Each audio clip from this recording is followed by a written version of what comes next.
The following contest is scheduled for a 2-hour time limit. Introducing first, coming from Pittsburgh, Pennsylvania, wrestling reporter and columnist Justin LaBar. And his opponent, you. Call, tweet, email, because you can go one-on-one with Justin LaBar in Wrestling Reality. Right now on Trib Live Radio.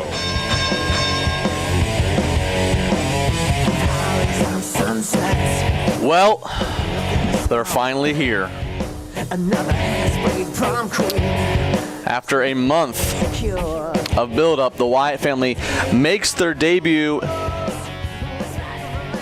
And as I figured, I love it when I can wake up on Monday morning and already know what's going to be talked about on Tuesday afternoon here on Trib Live Radio, Wrestling Reality, one-on-one with me, Justin LaBar. We got your phone calls, your emails, your tweets to take. I'm going to give you details on how you can get drink specials with me at my official Money in the Bank pre-party in Philadelphia at the NBC Sports Arena. That's all coming up, but first let's talk Wyatt family, shall we?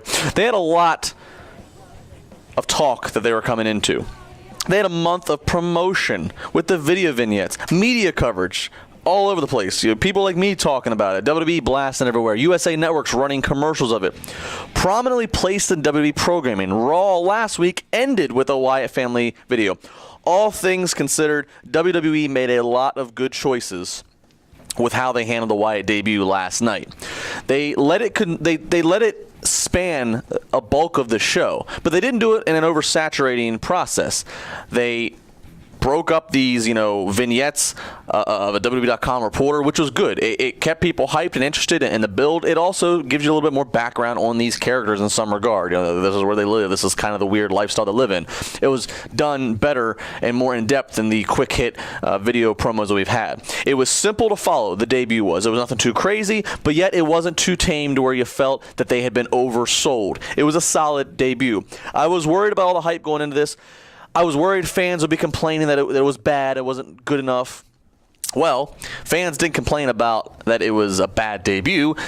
Some select section of Baltimore's decided that they have to chant Husky Harris. Because, oh yes, I remember that he used to be Husky Harris before he was Bray Wyatt. Why don't you just yell at Kane, Dr. Isaac Yankup? Come on, man. Speaking of which, it was a great Come On Man Justin LaBar sign, 3 rows back, facing the camera. Thank you to that Baltimore. The fact is, when Goldberg chants happen to Ryback, or even when the Albert chants happen to Tensai, I can kind of deal with that, because the character was either presented wrong or just veered off the wrong place. I understand that fans are going to end up chanting somebody else or some other character. But the fact is, I was hard-pressed to find one person who wasn't excited at all about the Wyatts debuting. The intrigue was there. The build was there. Everything was there.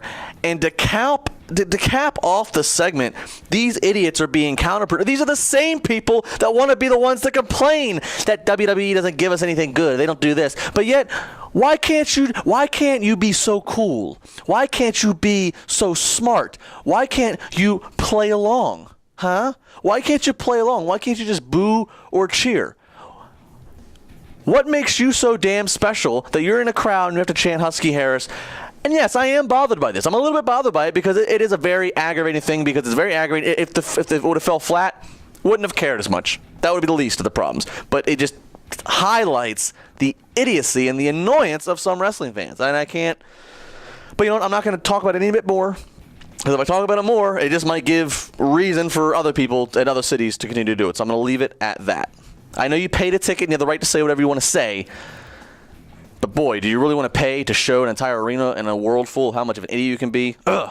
Nonetheless, Baltimore's aside, the debut was all it needed to be. Impactful, memorable, simple, and open-ended. This could be the setup for the Wyatt family up against Kane and The Undertaker, the Brothers of Destruction at SummerSlam. Or it simply could have been one big Impact power play. It could have been Kane as a veteran who's a respected figure, and he got carried out on a stretcher courtesy of the Wyatts. Either way, I'm ready for more. What happens to Kane and Money in the Bank? Your thoughts? Because I do kind of want to hear them. Plus, details coming up all about the official Money in the Bank pre-party with me at the NBC Sports Arena in Philadelphia from 5 to 7. You can get drinks, specials, drinks, cheaper drinks with yours truly. Come on, man.